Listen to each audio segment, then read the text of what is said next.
Book 1. Ancient Philosophy. Part 1. The Pre-Socratics. Chapter 1. The Rise of Greek Civilization. In all history, nothing is so surprising or so difficult to account for as the sudden rise of civilization in Greece. Much of what makes civilization had already existed for thousands of years in Egypt and in Mesopotamia, and had spread thence to neighbouring countries. But certain elements had been lacking until the Greeks supplied them. What they achieved in art and literature is familiar to everybody, but what they did in the purely intellectual realm is even more exceptional. They invented mathematics. Footnote. Arithmetic and some geometry existed among the Egyptians and Babylonians, but mainly in the form of rules of thumb. Deductive reasoning from general premises was a Greek innovation. End of footnote. They also invented science and philosophy. They first wrote history as opposed to mere annals. They speculated freely about the nature of the world and the ends of life, without being bound in the fetters of any inherited orthodoxy. What occurred was so astonishing that, until very recent times, men were content to gape and talk mystically about the Greek genius. It is possible, however, to understand the development of Greece in scientific terms, and it's well worthwhile to do so. Philosophy begins with Thales, who fortunately can be dated by the fact that he predicted an eclipse which, according to the astronomers, occurred in the year 585 BC. Philosophy and science, which were not originally separate, were therefore born together at the beginning of the 6th century. What had been happening in Greece and neighbouring countries before this time? Any answer must be in part conjectural, but archaeology during the present century has given us much more knowledge than was possessed by our grandfathers. The art of writing was invented in Egypt about the year 4000 BC, and in Babylonia not much later. In each country, writing began with pictures of the objects intended. These pictures quickly became conventionalized, so that words were represented by ideograms, as they still are in China. In the course of thousands of years, this cumbrous system developed into alphabetic writing. The early development of civilization in Egypt and Mesopotamia was due to the Nile, the Tigris, and the Euphrates, which made agriculture very easy and very productive. The civilization was in many ways similar to that which the Spaniards found in Mexico and Peru. There was a divine king with despotic powers. In Egypt, he owned all the land.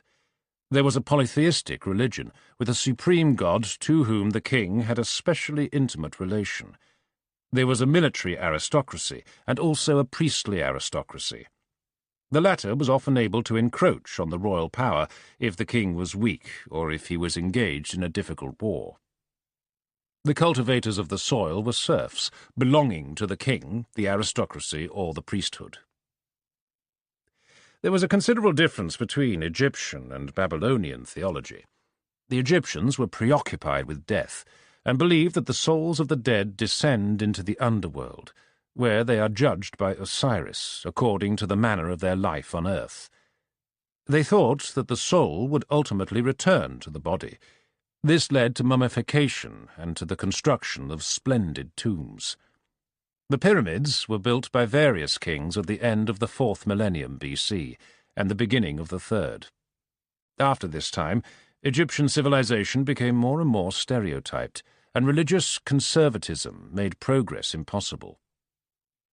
About 1800 BC, Egypt was conquered by Semites named Hyksos, who ruled the country for about 2 centuries. They left no permanent mark on Egypt, but their presence there must have helped to spread Egyptian civilization in Syria and Palestine. Babylonia had a more warlike development than Egypt. At first, the ruling race were not Semites, but Sumerians, whose origin is unknown. They invented cuneiform writing, which the conquering Semites took over from them. There was a period when there were various independent cities which fought with each other, but in the end Babylon became supreme and established an empire. The gods of other cities became subordinate, and Marduk, the god of Babylon, acquired a position like that later held by Zeus in the Greek pantheon.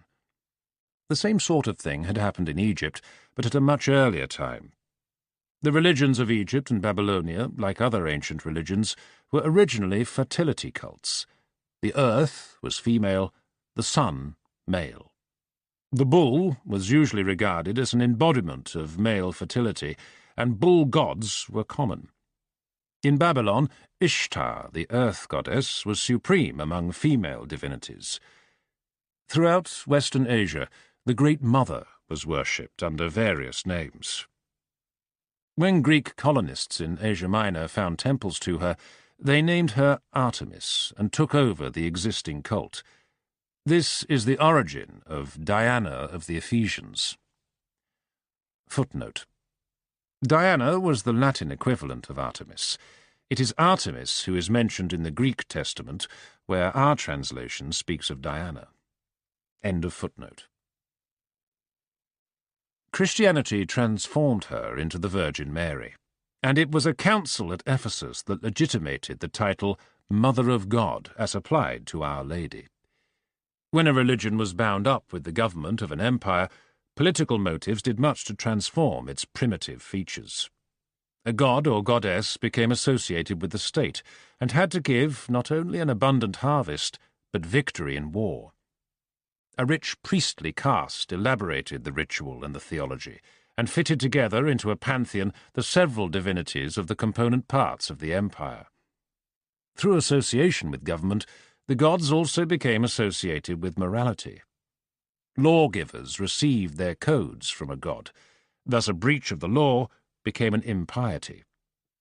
The oldest legal code still known is that of Hammurabi, king of Babylon, about 2100 BC. This code was asserted by the king to have been delivered to him by Marduk. The connection between religion and morality became continually closer throughout ancient times. Babylonian religion, unlike that of Egypt, was more concerned with prosperity in this world than with happiness in the next.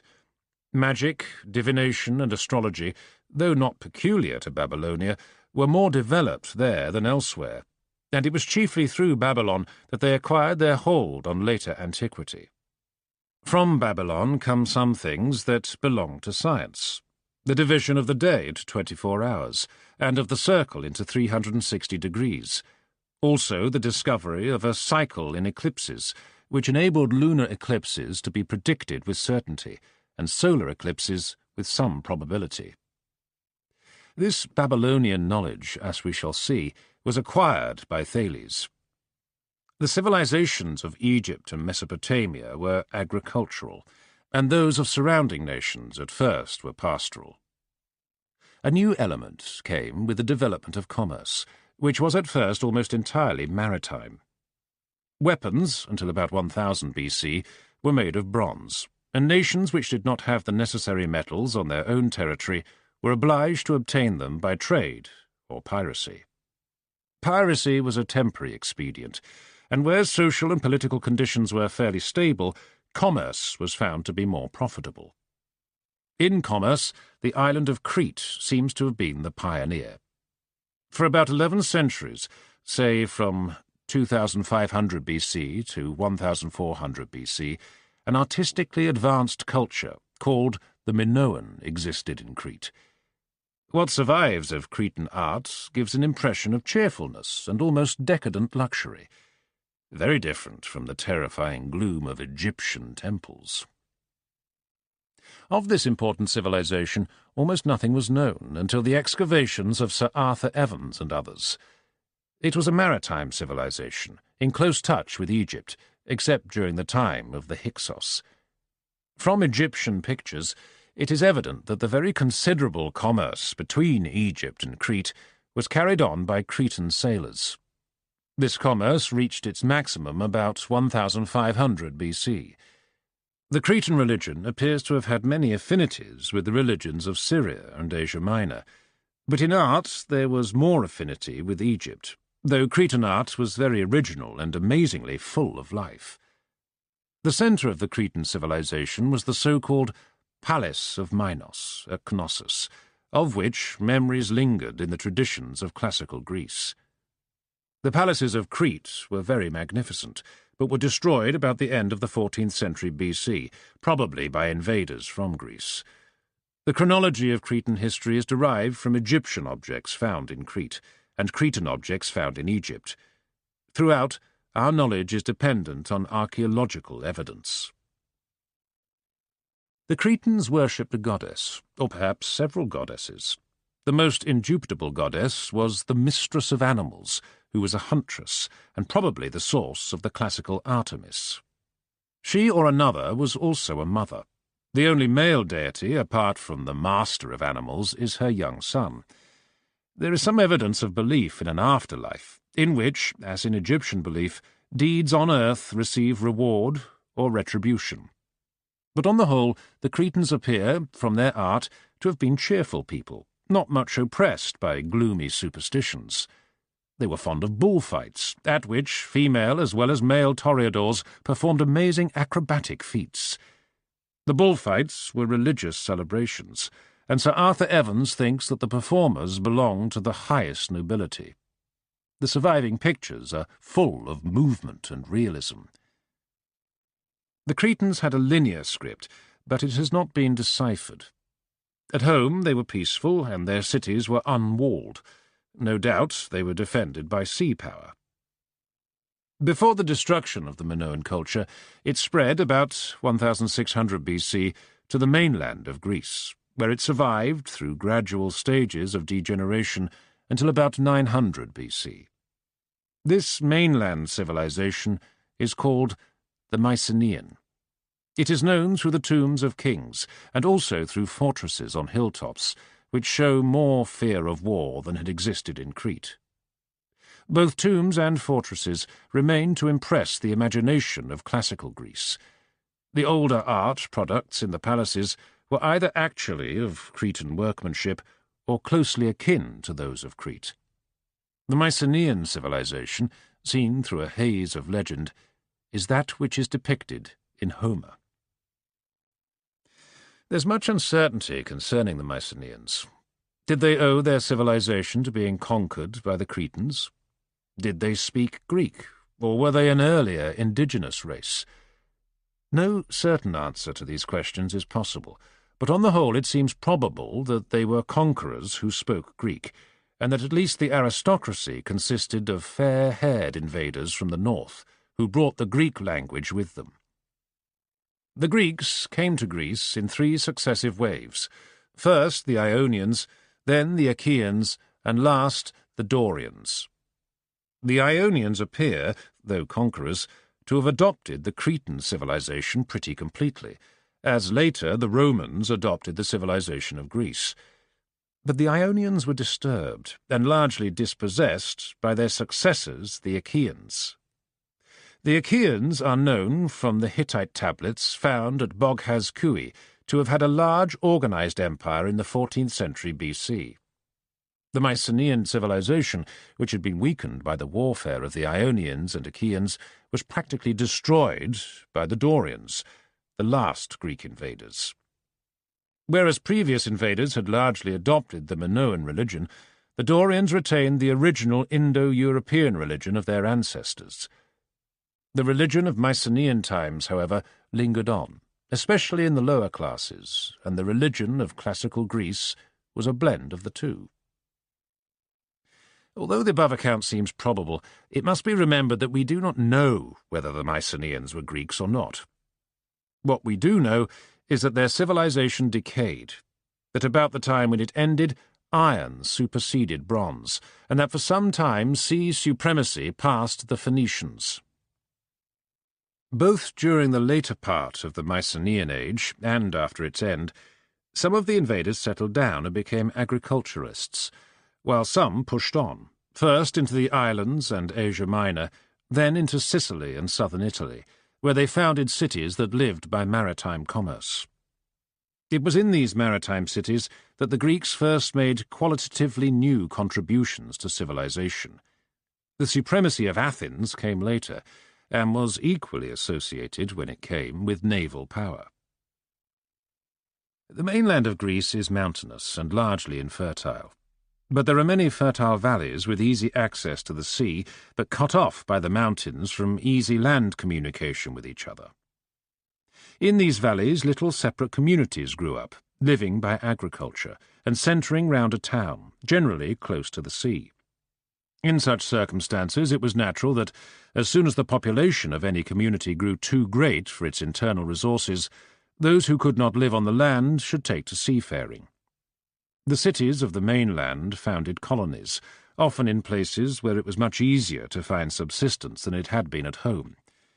Thus, in the earliest historical period, the Greeks of Asia Minor, Sicily, and Italy were much richer than those of the Greek mainland. The social system was very different in different parts of Greece. In Sparta, a small aristocracy subsisted on the labour of oppressed serfs of a different race. In the poorer agricultural regions, the population consisted mainly of farmers cultivating their own land with the help of their families. But where commerce and industry flourished, the free citizens grew rich by the employment of slaves, male in the mines, female in the textile industry. These slaves were, in Ionia, of the surrounding barbarian population, and were, as a rule, first acquired in war. With increasing wealth went increasing isolation of respectable women, who in later times had little part in the civilized aspects of Greek life, except in Sparta. There was a very general development, first from monarchy to aristocracy, then to an alternation of tyranny and democracy. The kings were not absolute, like those of Egypt and Babylonia. They were advised by a council of elders, and could not transgress custom with impunity. Tyranny did not mean necessarily bad government, but only the rule of a man whose claim to power was not hereditary. Democracy meant government by all the citizens, among whom slaves and women were not included. The early tyrants, like the Medici, acquired their power through being the richest members of their respective plutocracies. Often the source of their wealth was the ownership of gold and silver mines, made the more profitable by the new institution of coinage, which came from the kingdom of Lydia, adjacent to Ionia. Coinage seems to have been invented shortly before 700 BC. One of the most important results to the Greeks of commerce or piracy, at first the two are scarcely distinct, was the acquisition of the art of writing. Although writing had existed for thousands of years in Egypt and Babylonia, and the Minoan Cretans had a script which has not been deciphered, there is no conclusive evidence that the Greeks knew how to write until about the 10th century BC. They learnt the art from the Phoenicians, who, like the other inhabitants of Syria, were exposed to both Egyptian and Babylonian influences, and who held the supremacy in maritime commerce until the rise of the Greek cities of Ionia, Italy, and Sicily. In the 14th century, writing to Akhenaten, the heretic king of Egypt, Syrians still used the Babylonian cuneiform. But Hiram of Tyre, 969 to 936, used the Phoenician alphabet, which probably developed out of the Egyptian script. The Egyptians used at first a pure picture writing. Gradually the pictures, much conventionalized, came to represent syllables, the first syllables of the names of the things pictured, and at last single letters, on the principle of A was an archer who shot at a frog. Footnote. For instance, Gimel, the third letter of the Hebrew alphabet, means camel, and the sign for it is a conventionalized picture of a camel. End of footnote. This last step, which was not taken with any completeness by the Egyptians themselves, but by the Phoenicians, gave the alphabet with all its advantages. The Greeks, borrowing from the Phoenicians, altered the alphabet to suit their language, and made the important innovation of adding vowels instead of having only consonants. There can be no doubt that the acquisition of this convenient method of writing greatly hastened the rise of Greek civilization. The first notable product of the Hellenic civilization was Homer. Everything about Homer is conjectural, but the best opinion seems to be that he was a series of poets rather than an individual. Probably the Iliad and the Odyssey between them took about 200 years to complete. Some say from 750 to 550 BC, while others hold that Homer was nearly complete at the end of the 8th century. The Homeric poems, in their present form, were brought to Athens by Pisistratus, who reigned with intermissions from 560 to 527 BC. From his time onward, the Athenian youth learnt Homer by heart, and this was the most important part of their education. In some parts of Greece, notably in Sparta, Homer had not the same prestige until a later date.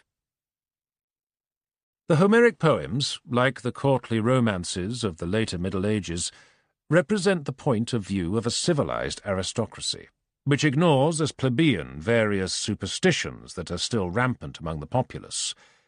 In much later times, many of these superstitions rose again to the light of day. Guided by anthropology, modern writers have come to the conclusion that Homer, so far from being primitive, was an expurgator, a kind of 18th-century rationalizer of ancient myths, holding up an upper-class ideal of urbane enlightenment. The Olympian gods, who represent religion in Homer, were not the only objects of worship among the Greeks, either in his time or later. There were other, darker and more savage elements in popular religion, which were kept at bay by the Greek intellect at its best, but lay in wait to pounce in moments of weakness or terror. In the time of decadence, beliefs which Homer had discarded proved to have persisted, half-buried, throughout the classical period. This fact explains many things that would otherwise seem inconsistent and surprising. Primitive religion everywhere was tribal rather than personal. Certain rites were performed which were intended, by sympathetic magic, to further the interests of the tribe, especially in respect of fertility, vegetable, animal, and human. The winter solstice was a time when the sun had to be encouraged not to go on diminishing in strength. Spring and harvest also called for appropriate ceremonies. These were often such as to generate a great collective excitement, in which individuals lost their sense of separateness and felt themselves at one with the whole tribe. All over the world, at a certain stage of religious evolution, sacred animals and human beings were ceremonially killed and eaten. In different regions, this stage occurred at very different dates. Human sacrifice usually lasted longer than the sacrificial eating of human victims. In Greece, it was not yet extinct at the beginning of historical times. Fertility rites without such cruel aspects were common throughout Greece. The Eleusinian mysteries, in particular, were essentially agricultural in their symbolism. It must be admitted that religion in Homer is not very religious. The gods are completely human, differing from men only in being immortal and possessed of superhuman powers. Morally, there is nothing to be said for them, and it's difficult to see how they can have inspired much awe. In some passages, supposed to be late, they are treated with Voltairean irreverence. Such genuine religious feeling as is to be found in Homer is less concerned with the gods of Olympus than with more shadowy beings such as fate, or necessity, or destiny, to whom even Zeus is subject. Fate exercised a great influence on all Greek thought, and perhaps was one of the sources from which science derived the belief in natural law. The Homeric gods were the gods of a conquering aristocracy, not the useful fertility gods of those who actually tilled the soil. As Gilbert Murray says, "The gods of most nations claim to have created the world. The Olympians make no such claim. The most they ever did was to conquer it. And, when they have conquered their kingdoms, what do? Do they attend to the government? Do they promote agriculture? Do they practice trades and industries? Not a bit of it. Why should they do any honest work? They find it easier to live on the revenues and blast with thunderbolts the people who do not pay. They are conquering chieftains, royal buccaneers. They fight and feast and play and make music. They drink deep and roar with laughter at the lame smith who waits on them. They are never afraid, except of their own king. They never tell lies, except in love and war." Homer's human heroes, equally, are not very well behaved. The leading family is the house of Pelops, but it did not succeed in setting a pattern of happy family life. Tantalus, the Asiatic founder of the dynasty, began its career by a direct offence against the gods. Some said by trying to cheat them into eating human flesh, that of his own son, Pelops. Pelops, having been miraculously restored to life, offended in his turn.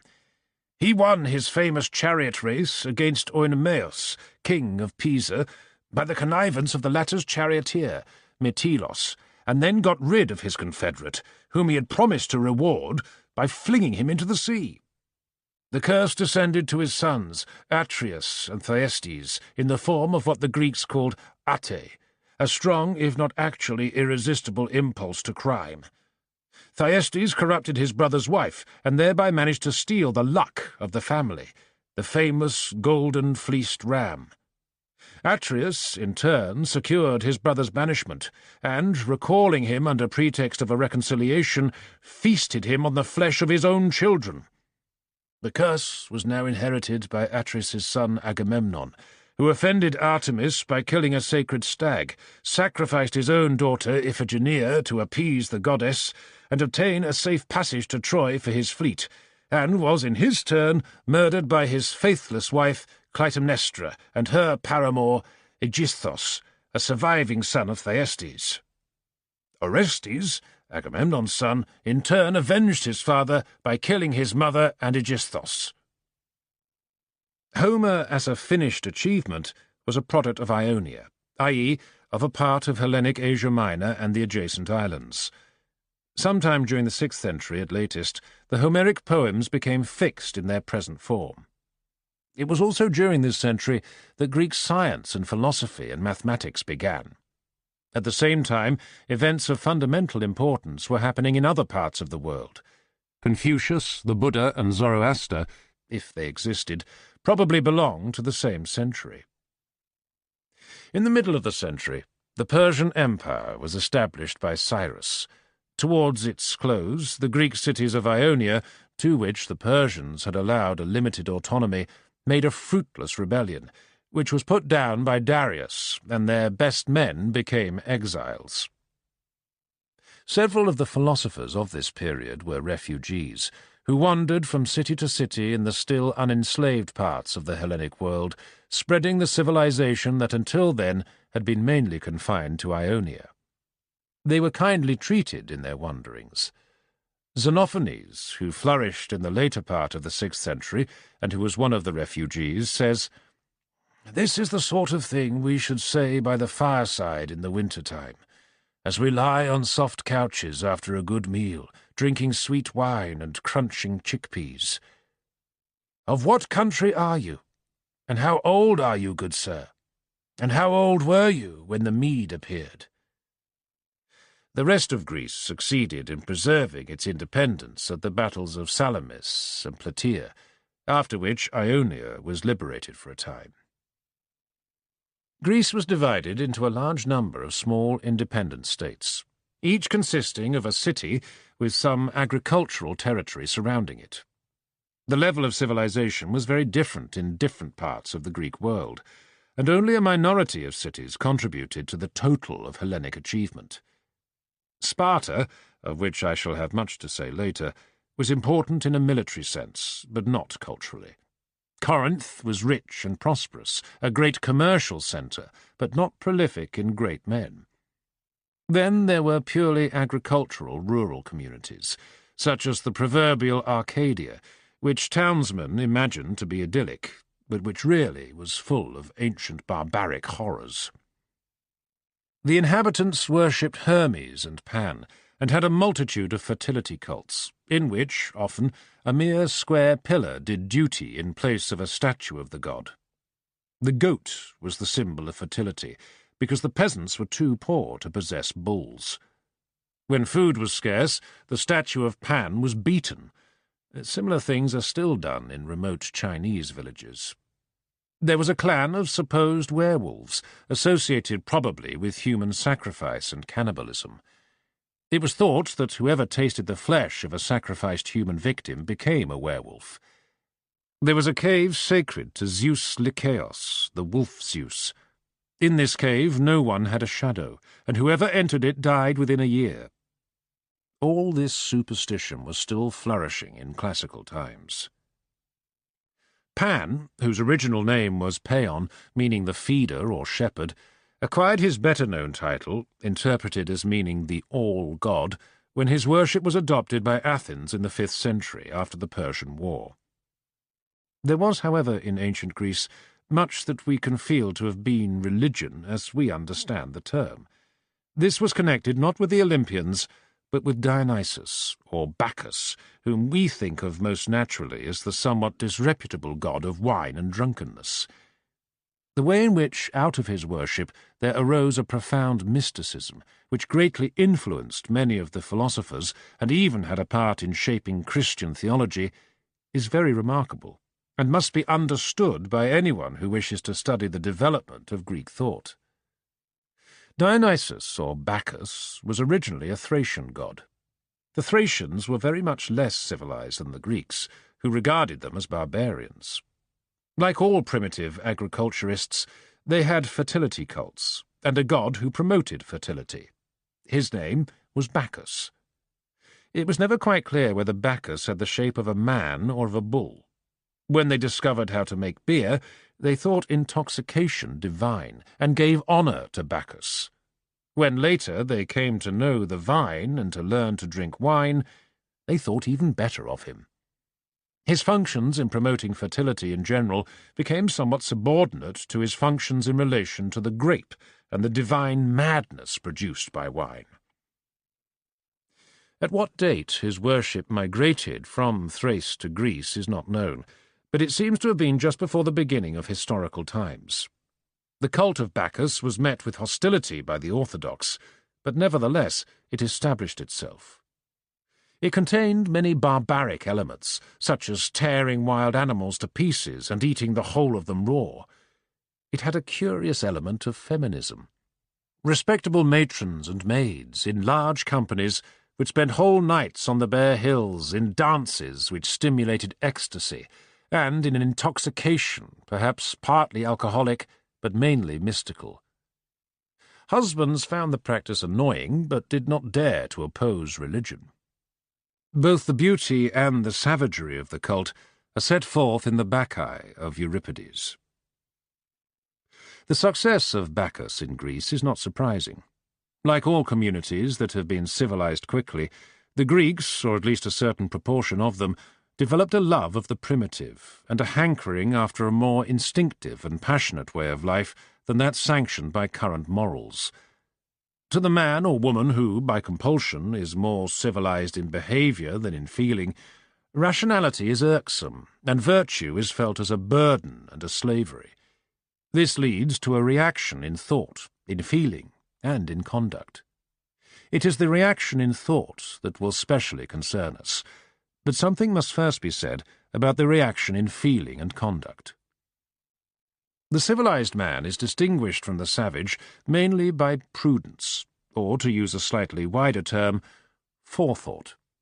He is willing to endure present pains for the sake of future pleasures, even if the future pleasures are rather distant. This habit began to be important with the rise of agriculture. No animal and no savage would work in the spring in order to have food next winter, except for a few purely instinctive forms of action, such as bees making honey or squirrels burying nuts. In these cases, there is no forethought.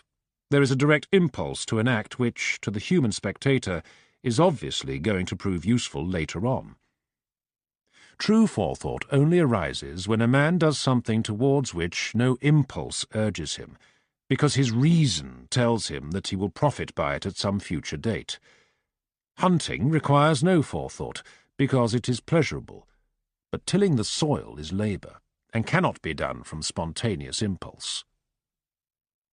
Civilization checks impulse, not only through forethought, which is a self-administered check, but also through law, custom, and religion.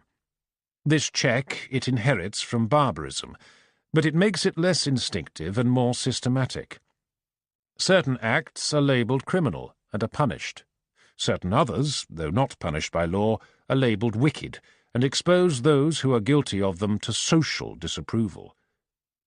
The institution of private property brings with it the subjection of women, and usually the creation of a slave class.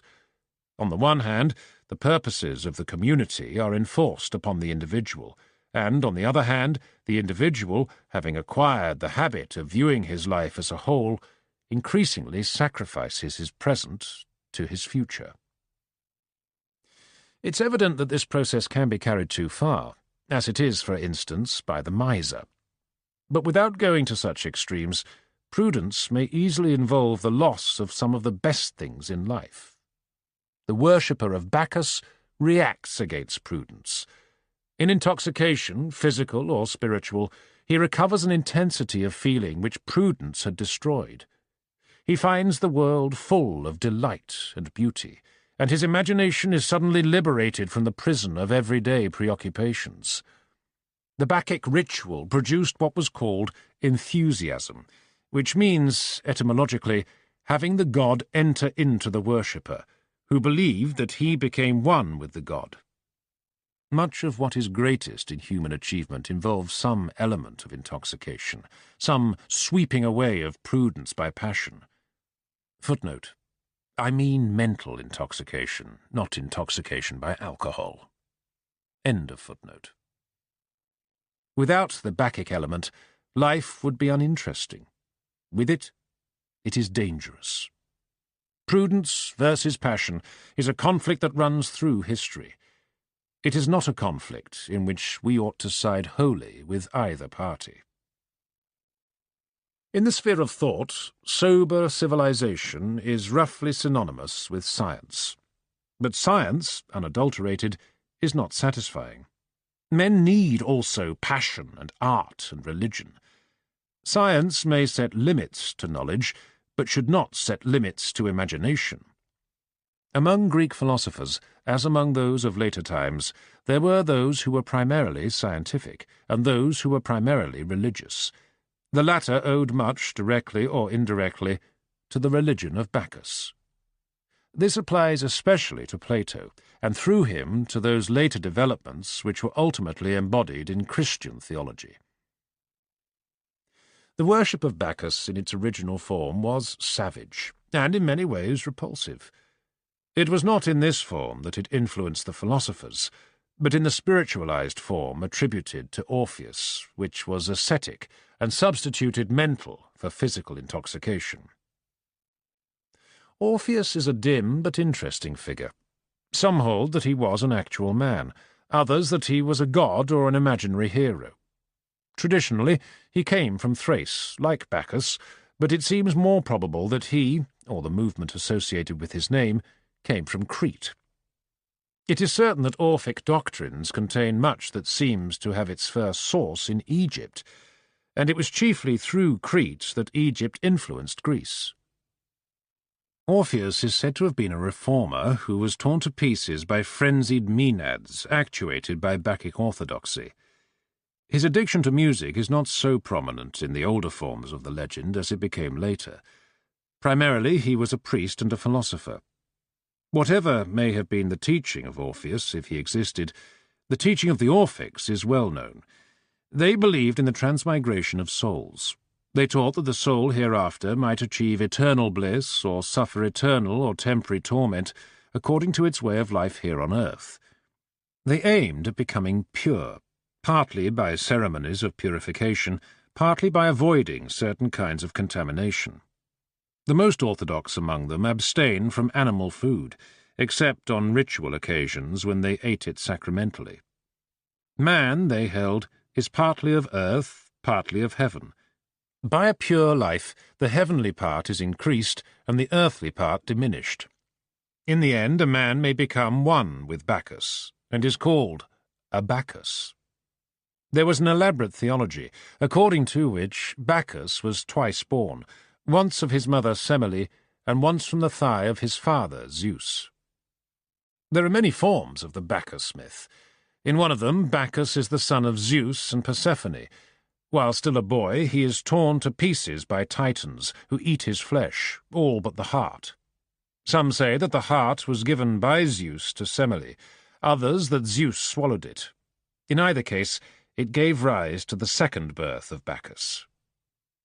The tearing of a wild animal and the devouring of its raw flesh by Bacchae was supposed to reenact the tearing and eating of Bacchus by the Titans, and the animal, in some sense, was an incarnation of the god.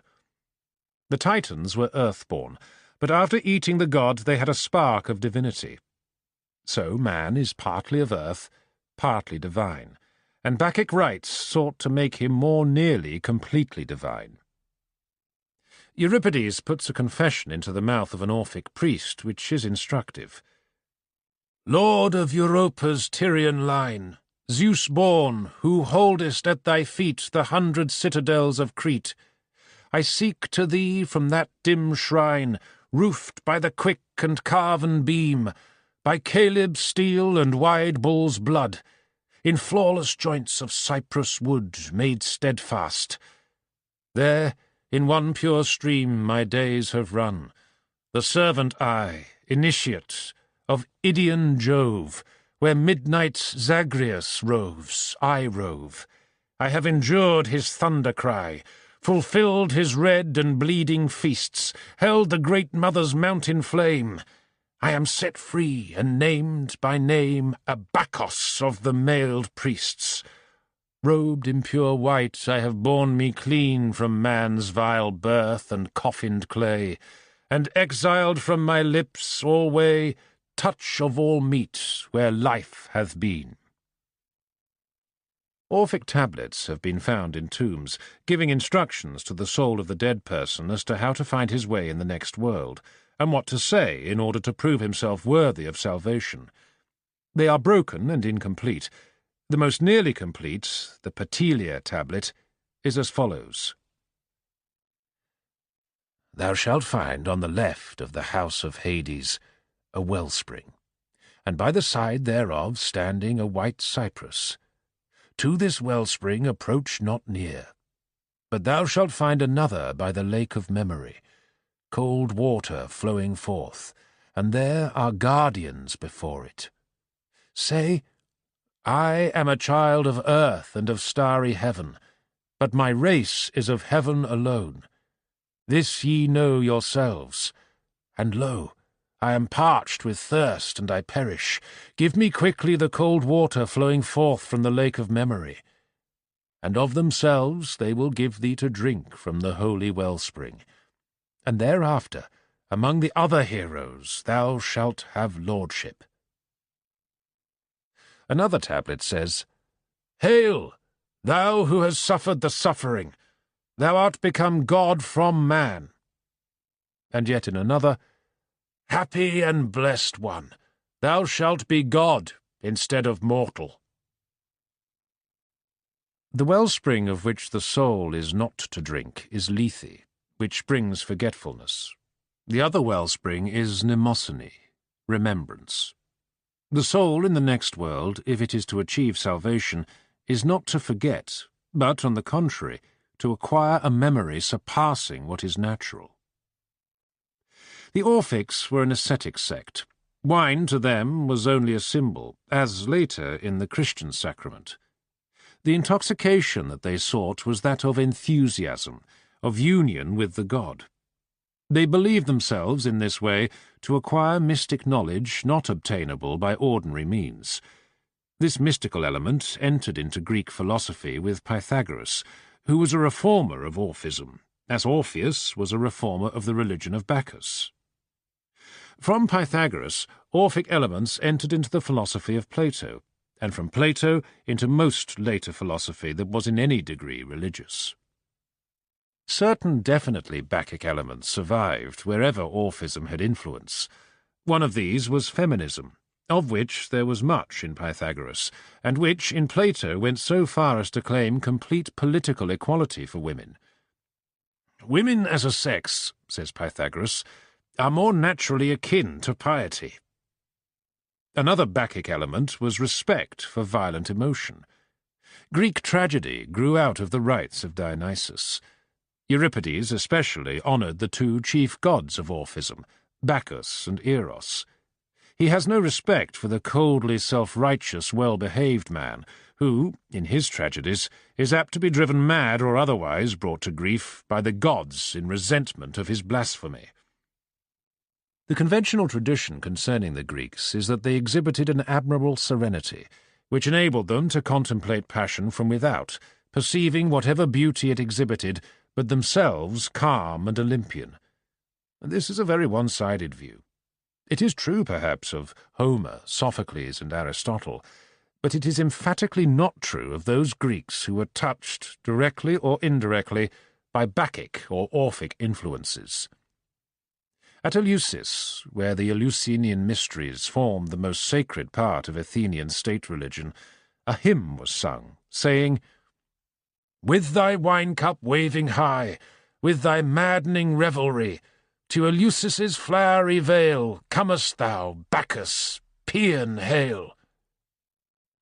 In the Bacchae of Euripides, the chorus of Maenads displays a combination of poetry and savagery, which is the very reverse of serene.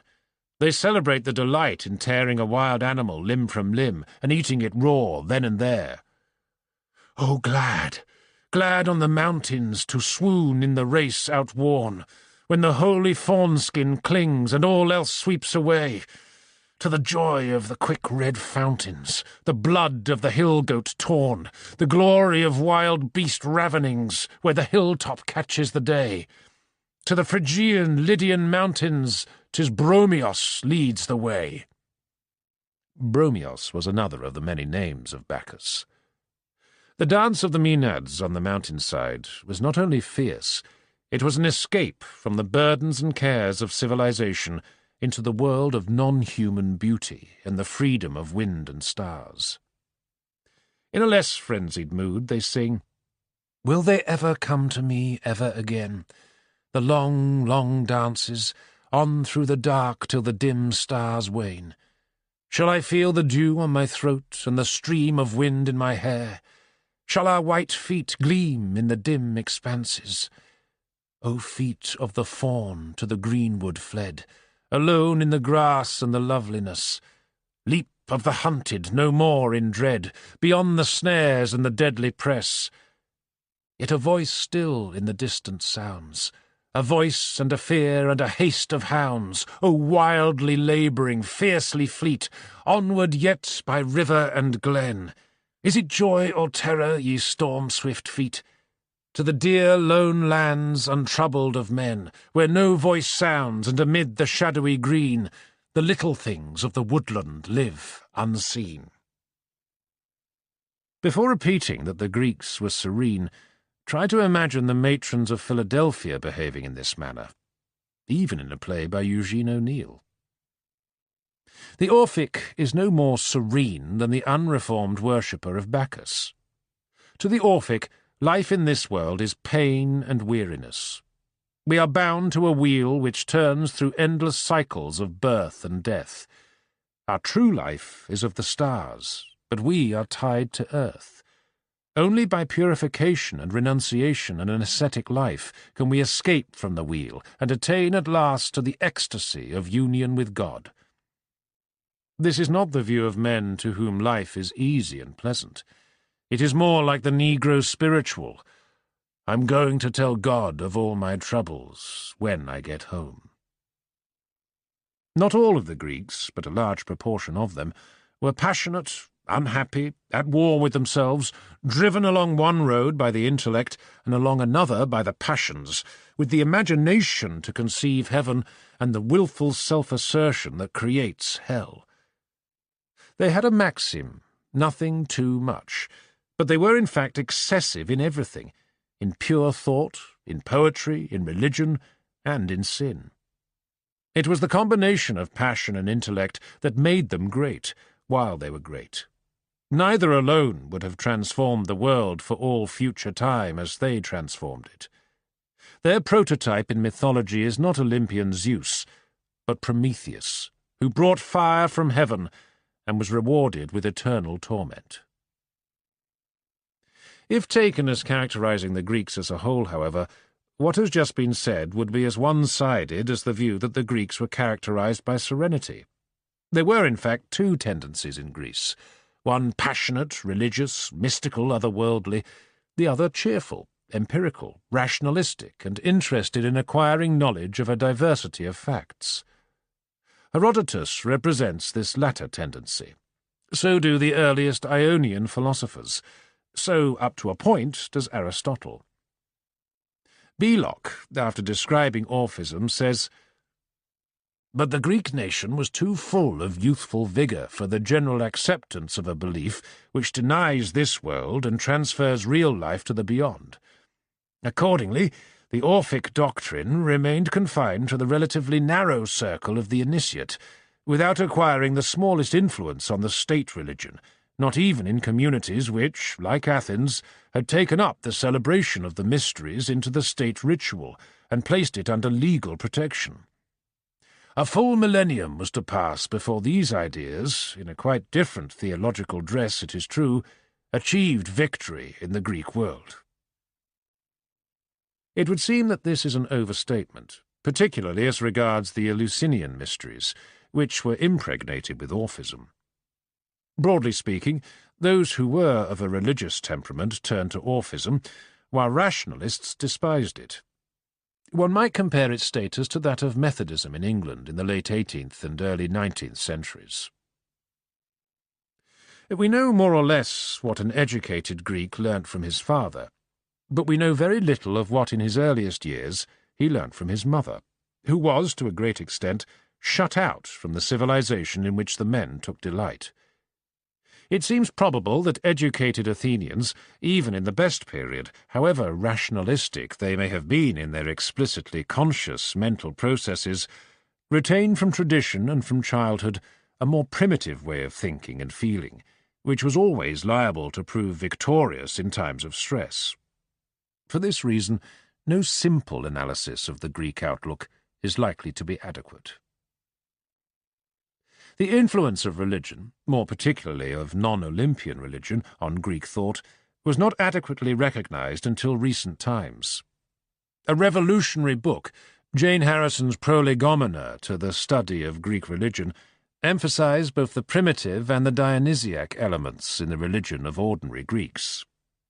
F.M. Cornford's From Religion to Philosophy tried to make students of Greek philosophy aware of the influence of religion on the philosophers, but cannot be wholly accepted as trustworthy in many of its interpretations, or, for that matter, in its anthropology. The most balanced statement known to me is in John Burnett's Early Greek Philosophy, especially Chapter 2, Science and Religion. A conflict between science and religion arose, he says, out of the religious revival which swept over Hellas in the 6th century BC, together with the shifting of the scene from Ionia to the west. The religion of continental Hellas, he says, had developed in a very different way from that of Ionia, in particular the worship of Dionysus, which came from Thrace, and is barely mentioned in Homer, contained in germ a wholly new way of looking at man's relation to the world. It would certainly be wrong to credit the Thracians themselves with any very exalted views, but there can be no doubt that to the Greeks the phenomenon of ecstasy suggested that the soul was something more than a feeble double of the self, and that it was only when out of the body that it could show its true nature. It looked as if Greek religion were about to enter on the same stage as that already reached by the religions of the East, and, but for the rise of science, it is hard to see what could have checked this tendency. It is usual to say that the Greeks were saved from a religion of the Oriental type by their having no priesthood. But this is to mistake the effect for the cause. Priesthoods do not make dogmas, though they preserve them once they are made. And in the earlier stages of their development, the Oriental peoples had no priesthoods either, in the sense intended. It was not so much the absence of a priesthood as the existence of the scientific schools that saved Greece. The new religion, for in one sense it was new, though in another as old as mankind, reached its highest point of development with the foundation of the Orphic communities. So far as we can see, the original home of these was Attica, but they spread with extraordinary rapidity, especially in southern Italy and Sicily. They were first of all associations for the worship of Dionysus, But they were distinguished by two features which were new among the Hellenes. They looked to a revelation as the source of religious authority, and they were organized as artificial communities.